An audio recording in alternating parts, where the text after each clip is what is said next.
Kaixo, Urko naiz, eremu virtualetako kolaboratzailea, eta ondorengoak izango dira datorren ikasturterako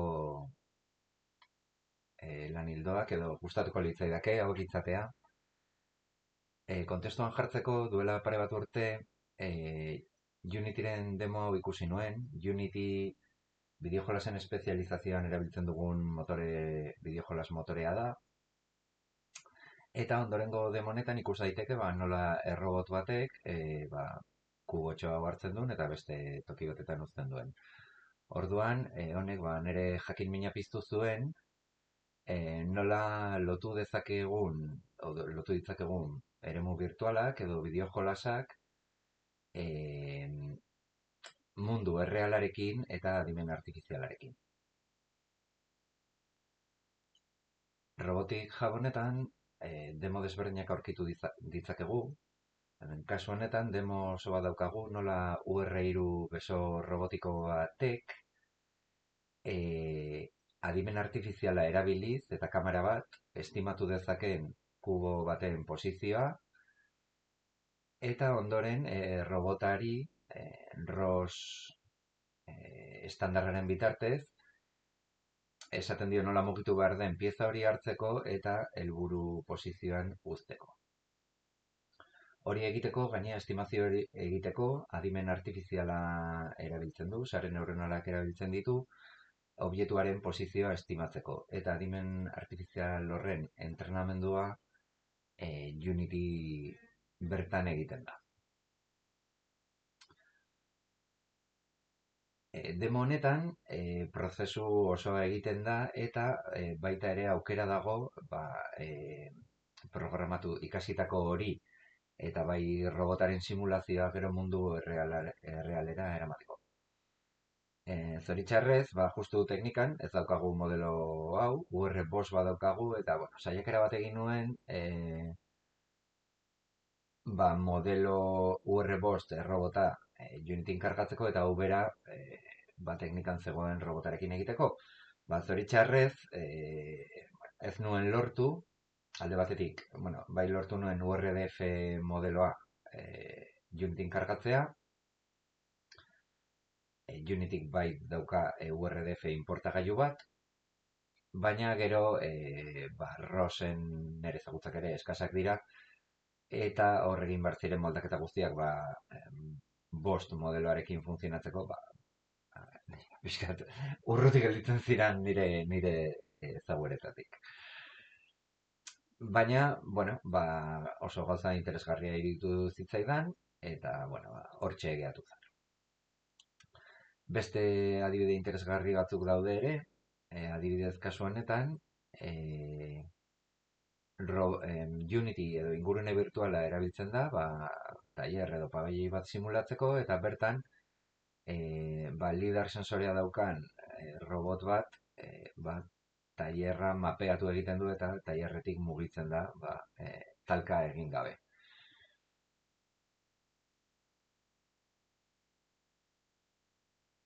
Eta hau oso interesgarria iruditu zaitere, gure ikasleak naiz eta robotikan adituak ez diren, bai dira gai ingurune virtual hauek sortzeko eta simulazio mota hau egiteko. Unityz gain, badaude beste motore batzuk, Unreal bezala, honek ere badauka bere robotikako sailtxoa, baina, hemen informazioa nahiko eskasa da eta ez dirudi honetan oso zentratuak daudenik. Aldi berean, Unityk ere badauka liburutegi bat, reinforcement learning egiteko, hau da, aprendizaje por refuerzo, adimen artifiziala, sare neuronalak entrenatzeko, eta hau ere oso gai interesgarria da, ze hemen, bideojolasetako pertsonaiak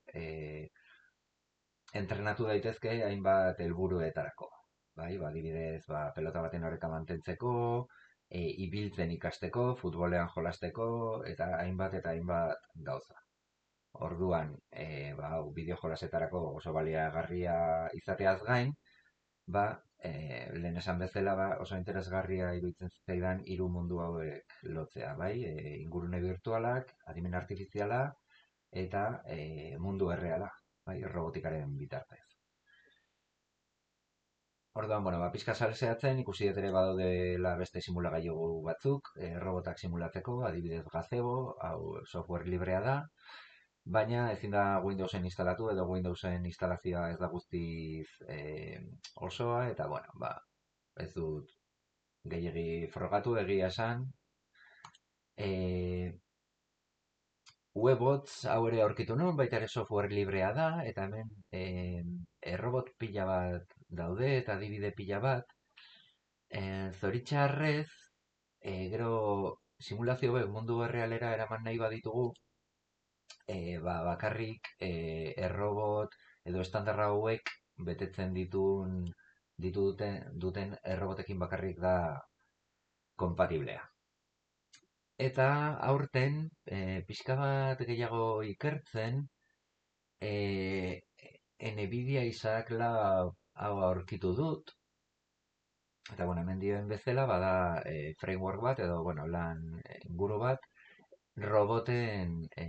robotak erakusteko.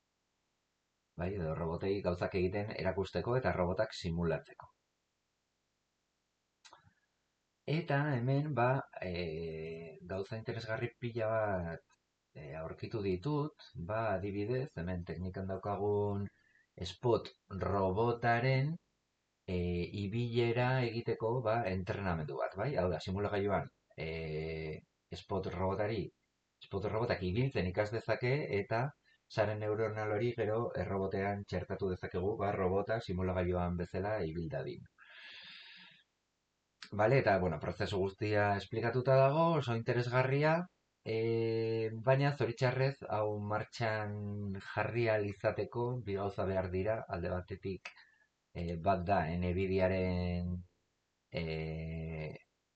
bueno, hardware konkretu bat, robotari akoplatzea, hau ez da bereziki garestia, bueno, 2.500 euro edo balio dituzte konputagailu hauek, bai, bereziki sare neuronalak prozesatzeko eraikiak, baina gero beste pegada dauka eta da errobotaren lizentzia berezi bat ordaindu behar dela, bai, researcherako edo bai, ikerkuntzarako, eta bueno, hau dirudienez nahiko garestia da.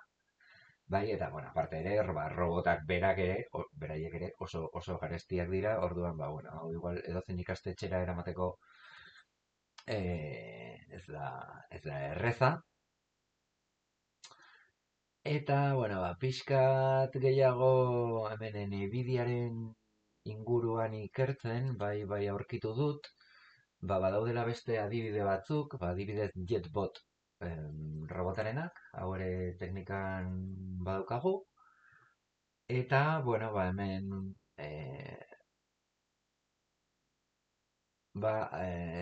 robota dirudienez entrenatzen da markagailu batzuk jarraitzeko, bai, robotaren adimen artifiziala, eta, bueno, robota gai da, gezi edo markagailu horiek jarraitzeko. Bueno, orduan, robota hau teknikan badaukagu, eta desiente merkegoa da, eta, bueno, aukera bat izan daiteke sim to real edo simulazioa mundu errealera eramateko. Bestalde ere, bueno, hor nunbait aurkitu dut, batzuek egin dutela, Beetle robota OpenCat proiektuan oinarritzen da dia kuadrupedo, spot moduko kuadrupedo, baina txiki eta merke batzuk dira. 250 eurotik aurrera edo balio dituzte robota hauek, eta hemen, bueno, tipo batek, saiakera bat egiten du, bueno, saiakera edo dirudienez lortu du, Yeah. bai, robota This is my first. simulagailuan kargatzea eta adimen artifizialaren bitartez erabiltzen ikastea, bai? Eta bueno, gero bideoaren bukaeran azaltzen du nola robotari hardware aldaketa bat eginez, gaidan hori mundu errealera pasatzeko. Bai, orduan, bueno, bi aukera interesgarri iruditzen zaizkit, bueno, proiektu bezala. Bueno, esan bezala, nire robotika ezaguerak nahiko eskasak dira, bai, baina, bueno, nik uste, robotikako saiarekin kolaboratzen zerbait egin dezakegula honen inguruan. Eta gero, Nvidiaren inguruan ere, gauza pila bat daude oso interesgarriak ikasteko. mm, proiektu desberdinak, adibidez, Isaac Groot proiektu hau bereziki robot humanoideak entrenatzeko pentsatua dago, framework bat da, bereziki robot humanoideak, ibiltzen erakusteko, obstakuloak edo eskilarak igota jaisteko, eta, hau simulagailuan frogatu dut, eta badabil, baina, kontua izango zen, horrelako robot bat eukitzea, benetakoa, gero, benetan frogatu ahal izateko, baina, hau ez da merke izango. Gauza interesgarri gehiago, teknikak ere, teknikak barkatu, Nvidiak ere hemen badauka lehen Unityn ikusi dugun demoaren antzeko bat, simulagailuan percepzioa kameraren irudiaren bitartez edo sensoren bitartez percepzioa entrenatzeko eta sare neuronalak hori entrenatzeko. Nvidia Cosmos ere hemen badauka beste movida bat, munduak simulatzeko eta bizioa eta hainbat gauza, predikzioak egiteko, traiektoriatan eta mugimenduetan. Eta, hau ikaragarria da, eta, aurrikusten dut denbora desiente emango dira guzti hau begiratzeak. Eta azken gauza bat, da OpenUSD, fijatu naiz, mundu virtual hauek OpenUSD estandarra erabiltzen hasi direla. Eta, azkenean OpenUSD honek irekia izateaz gain, badaukan ezaugarri nagusia da, 3D mundu bat representatzeaz gain, mundu horren materialak eta fisikak ere nolabait estandarizatzeko modelo bat dala. Eta, gure ikastarotan, adibidez, iruderako erabiltzen ditugun programak, Blender, Unity bera ere, guztiak estandarra hau nolabait estandarrenekin kompatibleak izaten ari dira. Orduan, honen inguruan ere ikerketatxoren bat egitea interesgarria iruditzen zait. Eta, beste batetan ere, honekin lotuta, adibidez, Blenderren Geometry Nodes, da, programazio grafiko sistema bat da, erabili daitekena, adibidez, munduak edo inguruneak prozeduralki sortzeko, eta parametro batzuk aldatuz, ingurune desberdinak daitezke oso modu errazean, baita gai interesgarria. Eta, honek igual ez dauka horrenbeste garrantzi, baina, beste gai interesgarri batzuk, adibidez, Unreal Engineek daukan